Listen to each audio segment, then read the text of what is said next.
Bien, jóvenes, no sé si pueden ver el documento que estoy compartiendo. Ustedes me dicen. Es corrientes eléctricas. Bueno, hoy vamos a comenzar, vamos a ir viendo despacio, ¿verdad?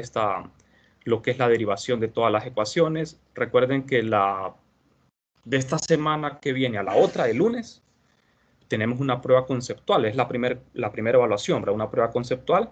Entonces es necesario que nosotros vayamos viendo bien detalladamente, paso por paso, cada una de las relaciones, ¿verdad? Que vamos a ir utilizando.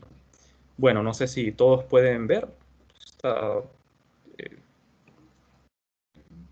Sí, Lick, ya se mira.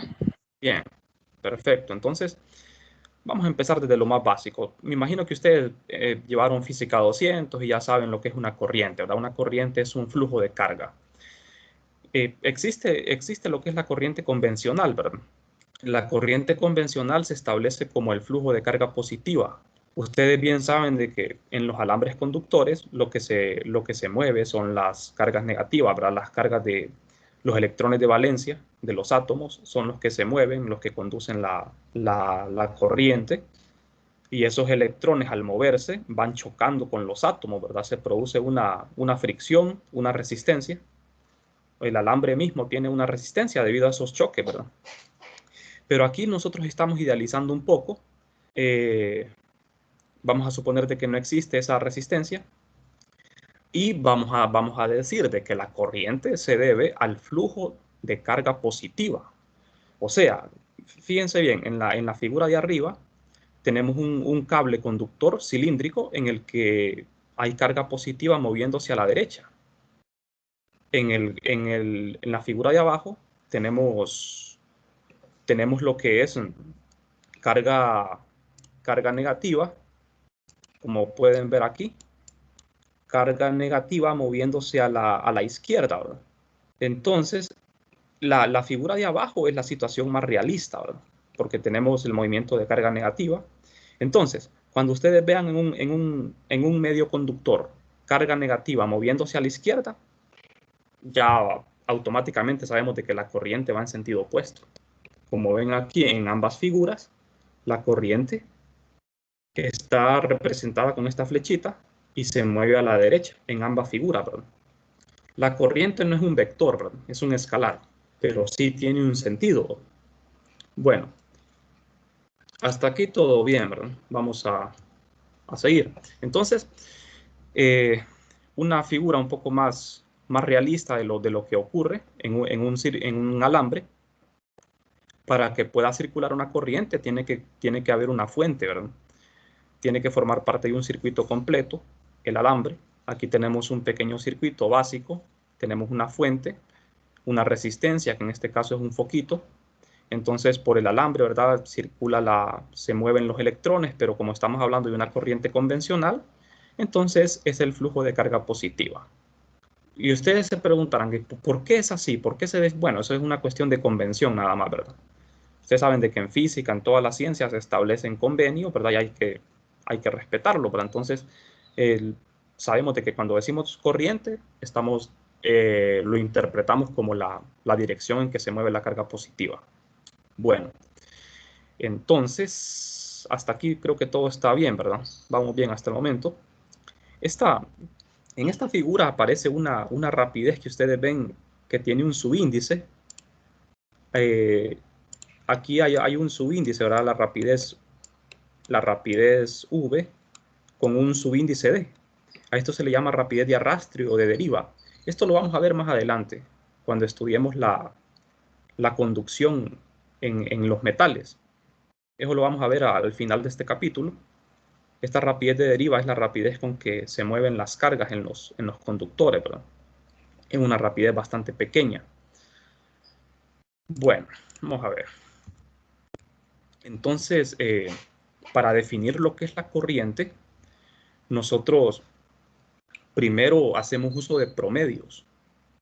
Como ven acá, en esta expresión, la que estoy señalando, Estos brackets es un promedio, ¿verdad? La corriente promedio se define como la cantidad de carga atravesando un área transversal en un tiempo dado, o sea, carga entre tiempo. Así se define lo que es la corriente convencional. La dirección o sentido de la corriente se define como la del flujo de carga positiva, ¿verdad? Lo que acabamos de decir. Entonces, ustedes ven que aquí tengo un área transversal.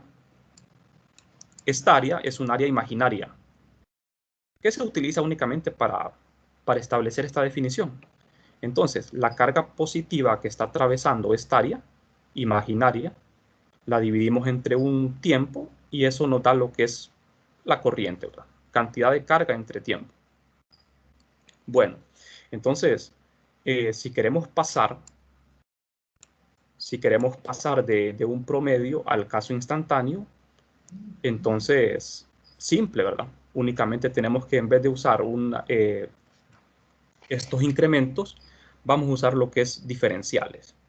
O sea, si el flujo de cargas no es uniforme en el tiempo, es necesario definir lo que es la corriente instantánea, que la definimos como una derivada.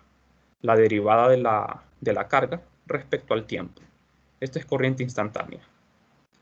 Bien, creo que hasta aquí no hay nada nuevo para ustedes, ¿verdad? Estos ya son algunos conceptos que ustedes ya manejaban previamente.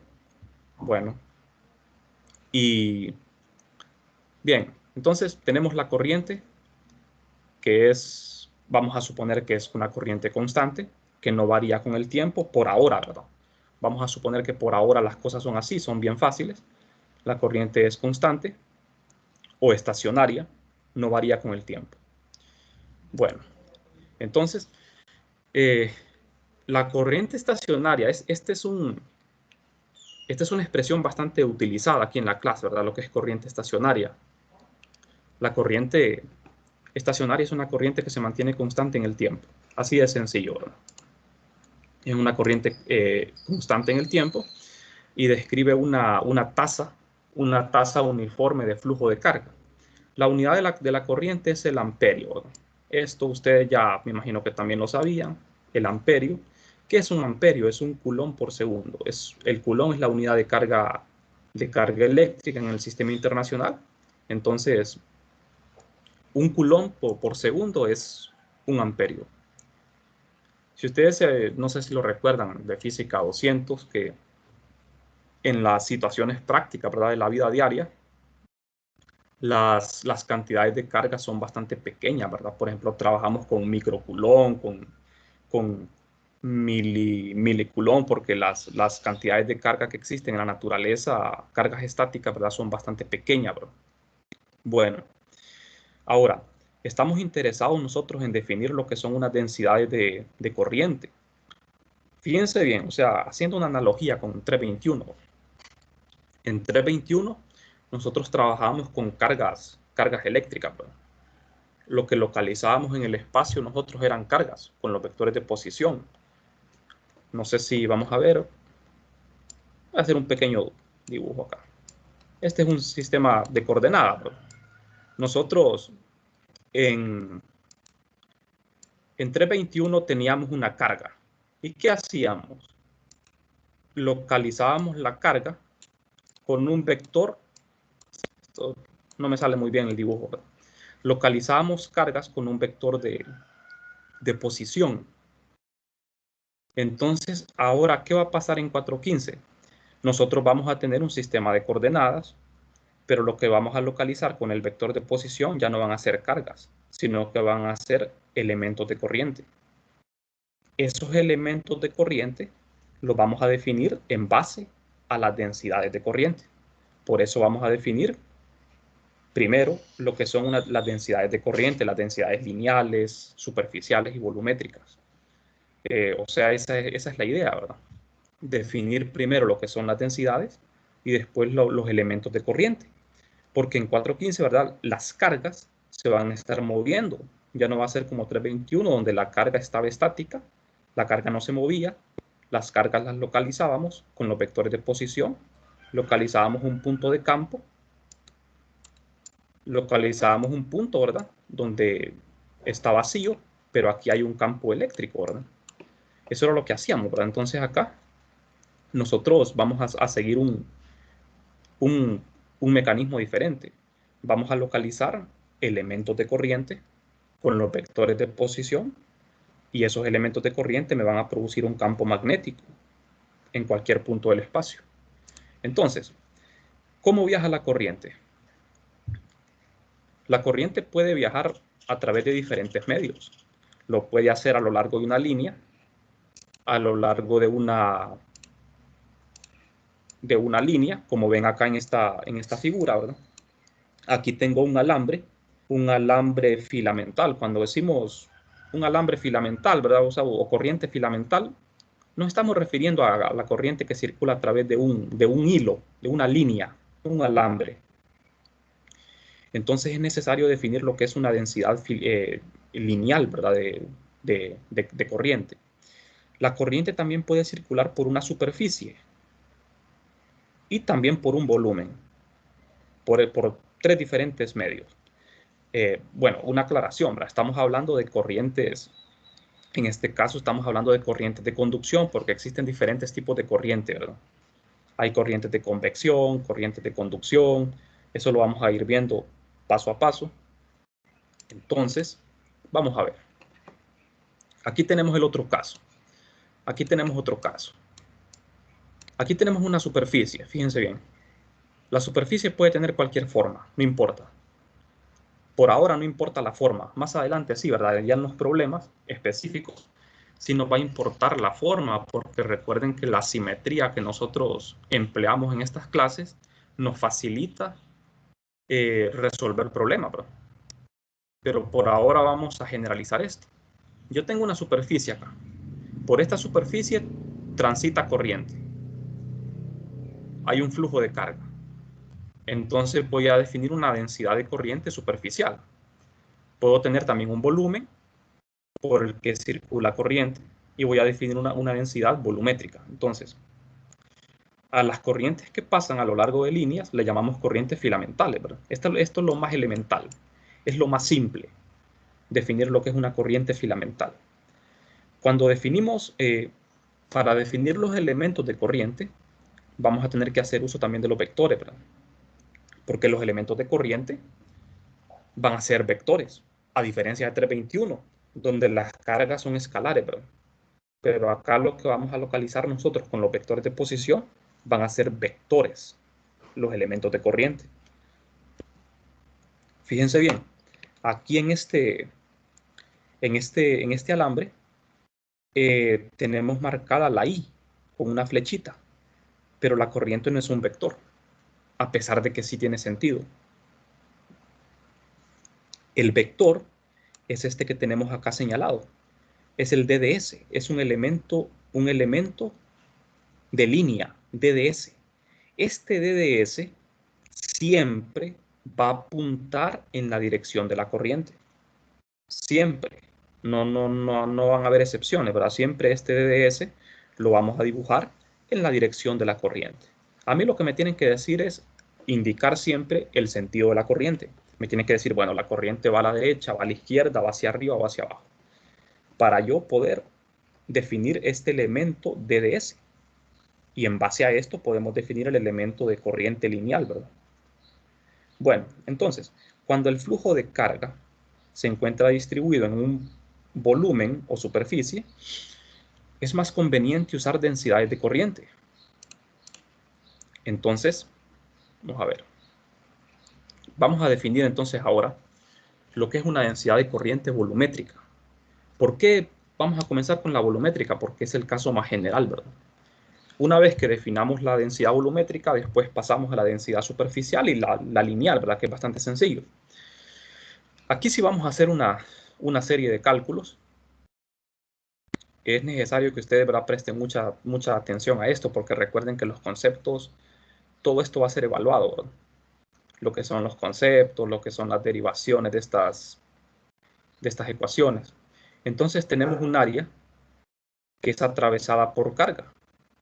De manera que con esta idea podemos definir lo que es una densidad volumétrica de corriente. Entonces, vamos a ver. Aquí tenemos un vector J. Definimos este vector J. Su dirección es la misma del flujo de carga y su magnitud es corriente por unidad de área a través de una superficie colocada perpendicular al flujo. Esta es una definición, ¿verdad? Esta superficie, recuerden que es una superficie imaginaria. Está siendo atravesada por la corriente. Entonces, esta corriente no es un vector, pero sí tiene sentido. Ahora, quien sí es un vector es J. J sí es un vector. Pero para definir esta J, tiene que haber un elemento volumétrico. Imagínense entonces ustedes aquí, ¿verdad? Tenemos aquí en la figura de abajo tenemos un cilindro. Entonces, aquí hay una corriente que está pasando a través de este cilindro. Está atravesando esta área transversal, que es un área circular. Entonces, J va a tener la misma dirección de la corriente, pero se define de manera diferente a la corriente. J es una densidad, mientras que la corriente no es una densidad. J se define como corriente atravesando un área de esta manera. Bien, vamos a ver, vamos a hacer los cálculos. Queremos obtener una expresión para J. Una expresión para J que me permita, ¿verdad?, saber cómo calcular esta densidad. Entonces, vamos a ver. Partimos de la definición de corriente para el caso de un promedio, ¿verdad?, que es esta. La corriente promedio es carga entre tiempo. Si yo despejo para la cantidad de carga, el diferencial de carga, me queda que es corriente por tiempo. Entonces, tenemos que la definición de J es esta que estoy señalando. J es corriente entre área. Aquí estamos planteándolo como diferenciales, ¿verdad? Corriente promedio entre el diferencial de área. De aquí despejo para la corriente, como ven, y la corriente es igual a J por el diferencial de área. Entonces, ¿qué vamos a hacer ahora? Tenemos esto, fíjense bien. Esto lo ponemos acá, miren. La carga es igual a corriente por diferencial de tiempo. Entonces, D de Q es igual a J por el diferencial de área por el diferencial de tiempo. ¿De dónde sale esto? Fácil. Esta corriente que está aquí se define así. Miren, entonces estoy sustituyendo esta corriente, la estoy sustituyendo aquí. ¿Ve? Eso es todo lo que estamos haciendo. ¿Ve? La corriente la sustituyo acá. Me queda J por diferencial de área por diferencial de tiempo. Bien. No sé si hasta el momento tienen alguna pregunta, jóvenes. No sé si voy muy rápido. Todo está bien. El diferencial de carga lo podemos escribir en función de la densidad volumétrica de carga. Esto es de 321, ¿verdad? Esto que estoy señalando acá. ¿ve? Esto es 321. La densidad de carga, recuerden, bueno, vamos a ver. Densidad de carga es, la densidad volumétrica es carga sobre volumen, ¿verdad? Solo que aquí está escrito como un diferencial. Escribiéndolo como diferencial, esto sería un delta, ¿verdad? Delta Q entre un D de tau. Así. Eso es lo que estamos poniendo acá. Entonces despejo para el diferencial de Q y me queda la densidad volumétrica de carga, que es esta, la ρ, densidad volumétrica de carga, por el diferencial de volumen, el D de tau. Entonces, ¿qué voy a hacer? Este es el diferencial de volumen. Como el modelo que estamos utilizando es un cilindro, ¿verdad? es un cilindro conductor. Ese modelo siempre lo vamos a utilizar cuando hablemos de densidades volumétricas porque es bastante fácil. Es mucho más simple usar un cilindro conductor que usar una esfera, ¿verdad? Aparte que los cables, el cilindro emula lo que son los cables conductores, ¿verdad? Ya en la realidad. Bueno, entonces, tenemos que el diferencial de carga es la densidad por DDL por DDA. ¿Qué es lo que estamos haciendo acá? Lo que estamos haciendo es, este diferencial de tau lo estamos escribiendo como DDL por DDA. ¿Por qué? DDL es la longitud del cilindro, ¿verdad? De nuestro cilindro. Recuerden que tenemos un cilindro. Entonces, DDL es la longitud de este cilindro y el DDA el área transversal. Eso es todo lo que estamos haciendo. Ahora, contamos con dos expresiones para el diferencial de carga. ¿Qué vamos a hacer? Igualarlas. Igualamos los dos diferenciales de carga. Vamos a ver. Este que está aquí lo vamos a igualar con este. ¿De acuerdo? Estos dos los igualamos. ¿Y qué conseguimos con igualarlos? Vamos a despejar para J. ¿De acuerdo? Entonces, eso es lo que vamos a hacer. Vamos a ver. Fíjense bien, aquí ya estamos igualando los dos diferenciales de carga. Lo que está en el lado izquierdo es igual a lo que está en el lado derecho. Entonces, despejamos para el... Se cancela el diferencial de área. Y despejo para J, que es la densidad volumétrica de corriente. Recuerden ese nombre, ¿verdad? J es un vector, se llama densidad volumétrica de corriente. Es igual a la densidad de carga por el diferencial de longitud entre el diferencial de tiempo. Y aquí ya prácticamente lo tenemos, ¿verdad? Solo que ahora hay que reconocer algo acá. El diferencial DDL entre DDT es la velocidad promedio de las cargas. Recuerden, DDL es una distancia, es la longitud del alambre, es la distancia que recorren las cargas. Entonces tengo distancia entre tiempo. ¿Qué es esto? Es una velocidad promedio. Velocidad promedio. Recuerden que estamos trabajando con promedios. Entonces aquí ya tengo una expresión para la densidad volumétrica de corriente. ¿De acuerdo? Hemos llegado a una expresión bastante importante. Esta expresión es densidad de carga volumétrica multiplicado por la velocidad de ¿quién? Velocidad de las cargas. Esta es una rapidez que tienen las cargas, los portadores de carga. Bien, esta es una relación, es idéntica para el caso instantáneo.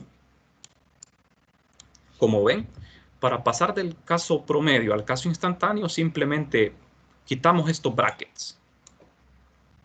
Quitamos esto y ya tenemos el caso, o sea, formalmente, ¿verdad? Se tiene que hacer un límite, ¿verdad? Pero eso ustedes ya lo saben. Entonces, en el caso instantáneo es simplemente el vector J igual a la densidad multiplicado por la velocidad instantánea. En este caso es una velocidad instantánea. Recuerden, es velocidad de la carga. Entonces, esta expresión que tenemos acá, jóvenes, esta expresión es muy importante. Tienen que memorizarla, ¿verdad? Por si están tomando nota con sus... ustedes llevan sus apuntes, ¿verdad? En su casa. Esta es una de las relaciones que ustedes tienen que saber de memoria, porque lo vamos a ver en todo el curso.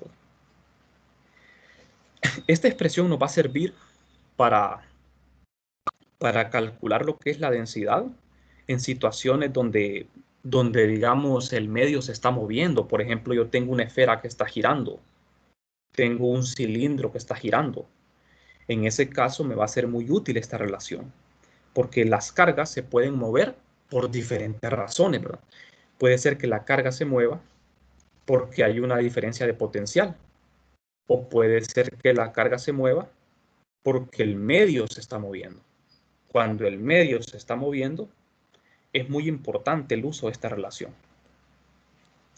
¿Qué pasa si las cargas en movimiento son de diversos tipos. Entonces, en ese caso, lo que tenemos que hacer es una sumatoria, ¿verdad? Tenemos que hacer una suma para incluir los diversos tipos de cargas que se están moviendo.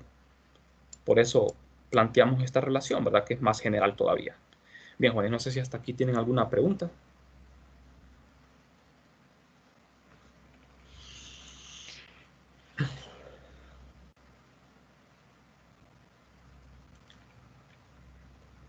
No sé si hay preguntas. Recuerden que, miren, por si están tomando nota, J se define como corriente entre área. Esta es la definición de J, que es un vector. La corriente no es un vector, pero aquí nosotros vamos a ponerle una dirección, ¿verdad?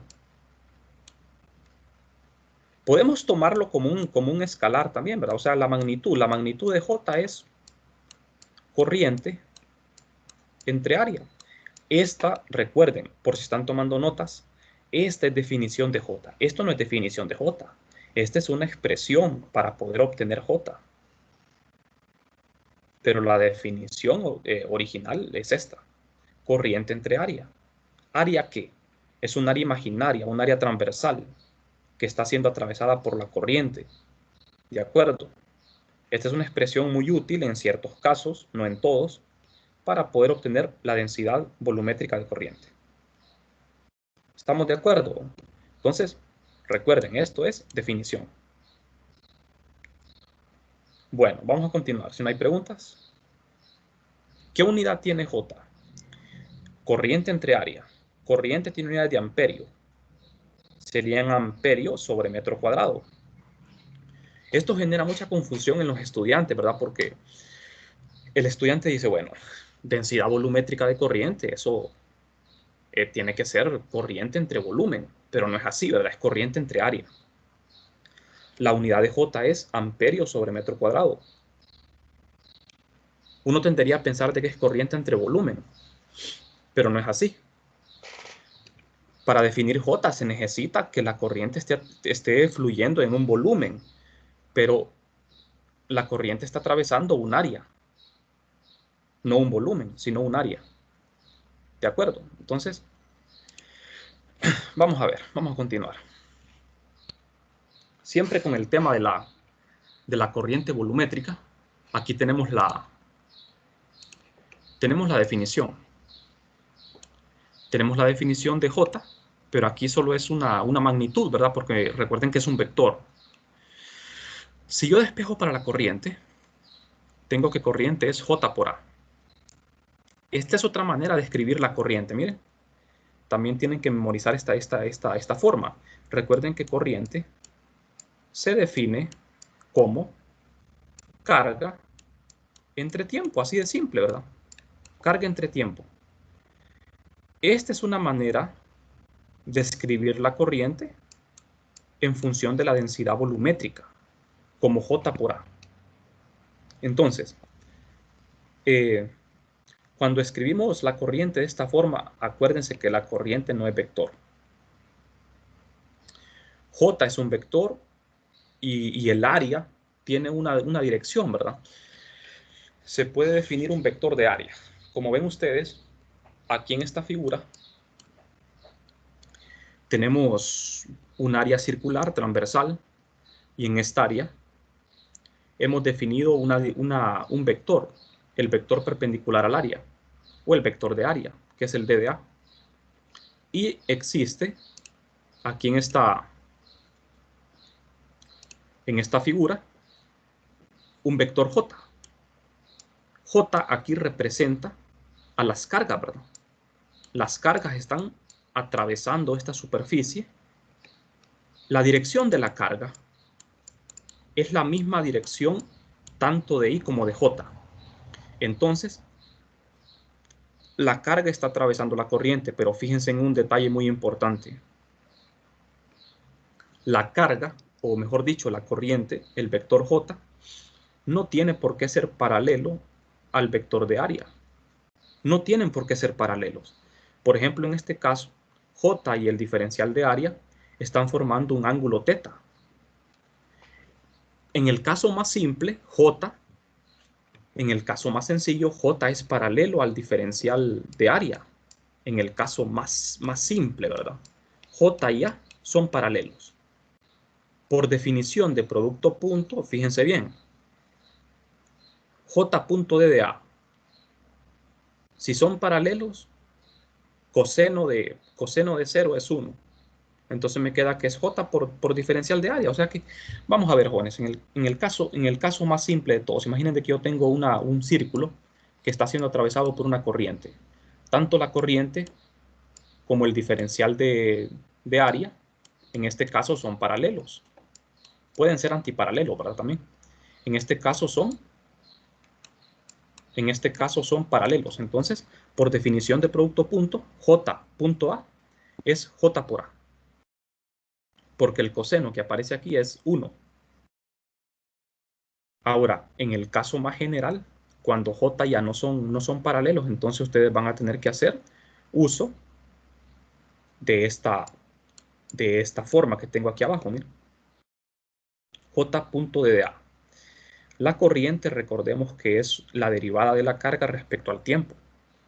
Entonces, nosotros, en el caso más general, tenemos que plantear esto como una integral. Como esta integral que ven aquí abajo, la que estoy indicando. Entonces, vamos a ver. ¿Por qué? ¿Cómo pasamos de aquí a acá? Es bastante sencillo. Fíjense bien. Lo que hacemos es integrar ambos lados de esta expresión. Integrar ambos lados de esta expresión. ¿Por qué integramos? Porque estamos asumiendo de que J no es uniforme en la superficie. Si J, además de que no es paralelo al diferencial de área, puede ser que J sea uniforme, ¿verdad? En todo el área. Pero puede ser que no. El caso más general es cuando J no es uniforme en la superficie. Entonces, cuando J no es uniforme, no es constante su valor en la superficie, es necesario hacer la integral en una superficie que es abierta. Esta superficie es abierta porque es limitada por una curva, ¿de acuerdo? Ustedes van a integrar a lo largo de toda la superficie definida por la mano derecha, ¿verdad? Recuerden que la circulación de la superficie es quien define el vector de área. ¿Por qué este elemento de área apunta hacia la derecha? Porque estamos asumiendo que la circulación de la trayectoria aquí es en este sentido. Obedece la mano derecha, ¿verdad? Nuestro pulgar apuntaría en la dirección del DDA. Bien, joven, no sé si hasta aquí tienen alguna pregunta. No sé si hay preguntas.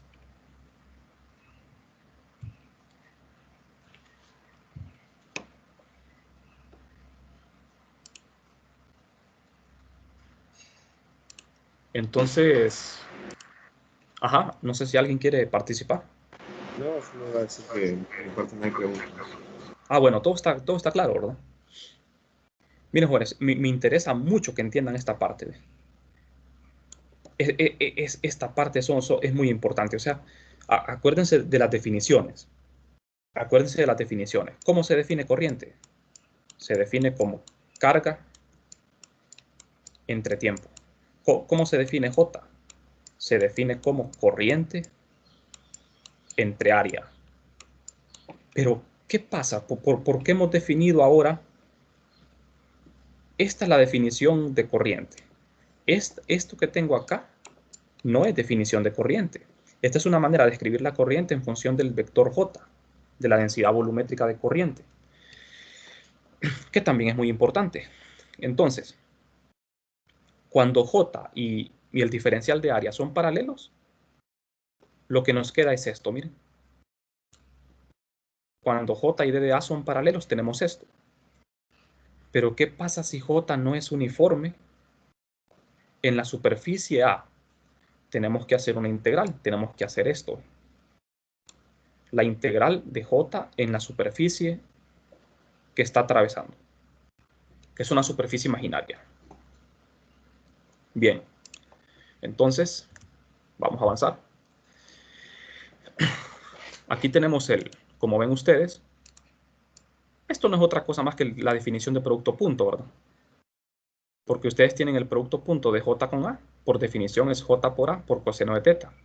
Cuando J y A son paralelos, el ángulo es 0, coseno de 0 vale 1. ¿De acuerdo? Recuperamos esto. J por A. Bien. Vamos al caso general. Supongamos que tenemos una superficie cerrada aquí. Y esta superficie está siendo atravesada por una corriente. Definimos un elemento de superficie, DDA, que es el que están viendo acá. Y definimos J, ¿verdad? J y DDA, recuerden, el caso más general posible es que J y DDA no sean paralelos. Ese es el caso más general. Este es un caso particular en donde J y A son paralelos. Es un caso ideal, pero el caso más general es este, donde forman un ángulo. Entonces, caso general, J y DDA no son paralelos y la superficie es irregular. Vamos a ver. ¿A qué nos lleva esto? Entonces tenemos que plantear esto como una integral, lo que acabamos de mencionar, ¿verdad? Cuando J no es paralelo al diferencial de área y además no es uniforme en la superficie que está atravesando, hay que hacer uso de una integración para encontrar la corriente. Fíjense bien, no podemos despejar de J de esta ecuación, porque J no es uniforme. ¿Qué pasaría si J fuese uniforme? Yo lo podría sacar de la integral, ¿verdad? Lo podría escribir afuera. Pero en este caso J no es uniforme, de manera que J depende del punto en que se encuentra en la superficie. Va a ser una función ¿de qué? De la posición. Por eso no lo podemos sacar de la integral. Esta ecuación, jóvenes, se la tienen que aprender de memoria. No es la definición de corriente, pero es una manera de escribir la corriente en función de J, que es muy importante. La superficie que está atravesando la densidad volumétrica puede ser una superficie abierta o cerrada. En este caso, ¿qué tipo de superficie es? ¿Qué tipo de superficie sería esta? Abierta. Es una superficie abierta, exactamente. Recuerden que si fuese una superficie cerrada, tenemos que colocarle el círculo a la integral, ¿verdad?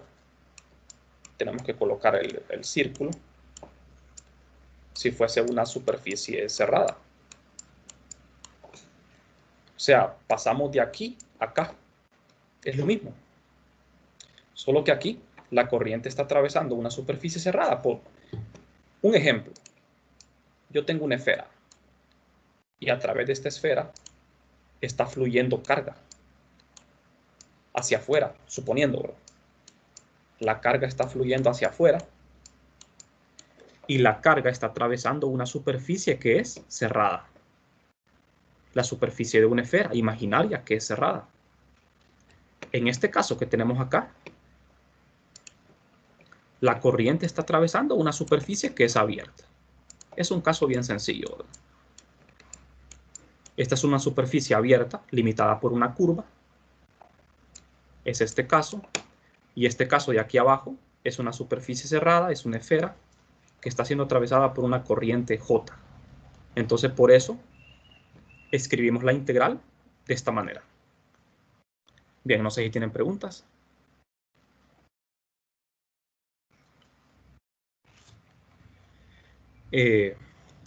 Bueno, esta clase es puramente conceptual, ¿verdad? Estar abordando los conceptos, tenemos que ir derivando paso a paso cada ecuación. Vamos a ver. No me va a quedar chance en la clase de hoy, ¿verdad? De definir las densidades de superficiales, volumétrica, de corriente. Lo vamos a dejar para la clase de mañana, jóvenes. Mañana vamos a tener clase también. Vamos a definir lo que son estas densidades de carga. Entonces, no sé si tienen alguna pregunta con lo visto la clase de hoy. Lee, Ajá.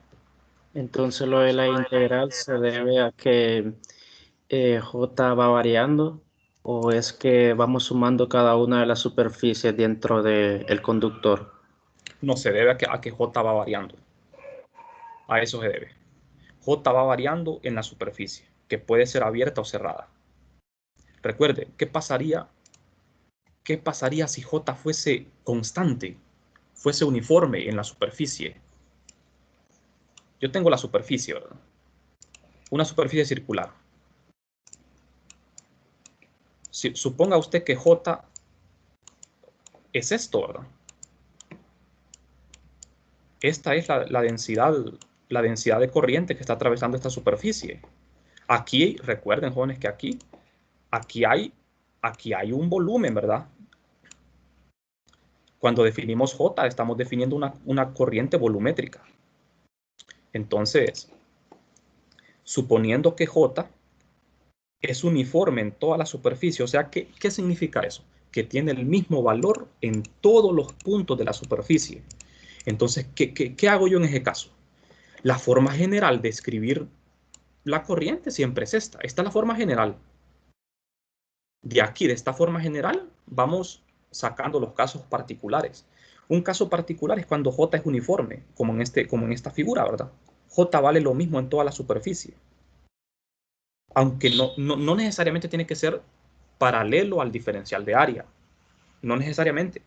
Lo que tiene que pasar es que J valga lo mismo. Entonces, si J es uniforme, ¿qué pasa? Yo puedo hacer esto. Podemos hacer esto. ¿De acuerdo? Entonces, miren, de aquí, del caso general, pasamos a un caso particular. La corriente es J por área, pero ¿por qué saqué J? Saqué J porque es uniforme, es constante. Cuando algo es constante, ¿verdad? Se puede sacar de la integral. Y lo que integro es en toda la superficie, ¿verdad? Esto que me queda aquí es la integral del DDA, o sea, es una integral de área. Integro sobre el área, y si el área es un círculo, es una figura conocida, si el área es un círculo, simple, ¿verdad? Me facilita las cosas, es el área de un círculo multiplicado por J. Pero recuerden que aquí hay que hacer el producto punto, ¿verdad? Eso sí es importante, porque la corriente no es un vector, y el producto punto es un escalar, ¿verdad? Entonces siempre tenemos que hacer un producto punto, pero eso es bien simple. En este caso, por ejemplo, el caso más fácil de todo, ¿verdad? Es cuando el diferencial de área y el vector J son paralelos. En ese caso, el coseno de teta vale 1. Entonces en este caso me quedaría J por el área. La integral de esto es el área de este círculo. No sé si ahora queda más claro. Entonces, cuando J no sea uniforme en la superficie, o sea, suponiendo, ¿verdad?, que J tiene valores diferentes en cada punto de la superficie. No necesariamente tiene que ser así, ¿verdad? O sea, puede ser que las líneas sean paralelas, pero el valor vaya variando.